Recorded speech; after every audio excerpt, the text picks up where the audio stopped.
Pharmaceutical giant Pfizer and German biotechnology firm BioNTech will supply the federal government with 100 million doses of their coronavirus vaccine under a $1.95 billion deal announced Wednesday, the administration's largest investment yet in a vaccine that has not been proved effective. The government also has an option to acquire an additional 500 million doses of BNT162, as the vaccine candidate is called.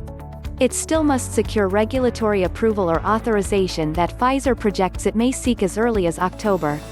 The agreement could allow the U.S. to buy a large portion of the vaccine Pfizer plans to make through the end of 2021 and comes on top of the government's vaccine contracts with AstraZeneca for 300 million doses and Novavax for at least 100 million doses.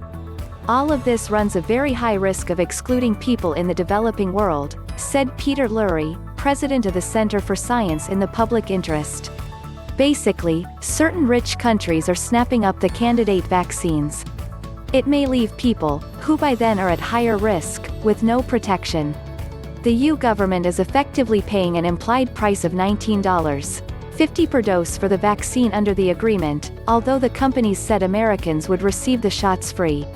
Bloomberg Intelligence analysts wrote in a note that agreements between the United Kingdom and GlaxoSmithKline imply a price of $10 a dose, and a candidate from AstraZeneca appears to be priced at $3 to $4 per dose. It's one thing to make a profit off this vaccine, it's another to profiteer off a pandemic, said Ben Wakana, executive director of Patients for Affordable Drugs, an advocacy group. This isn't business as usual. This is a pandemic.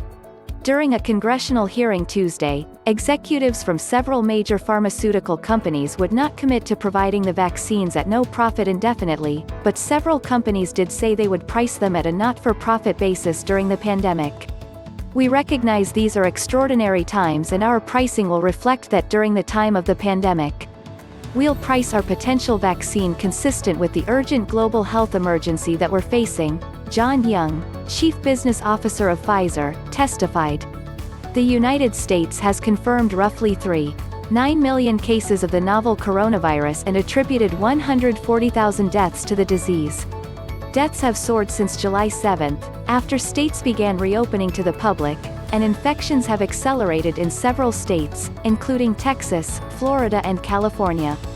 The public health crisis has business and political leaders holding their breath for a vaccine to get the economy back on track. The country spiraled into recession after stay-at-home orders upended business and social activity.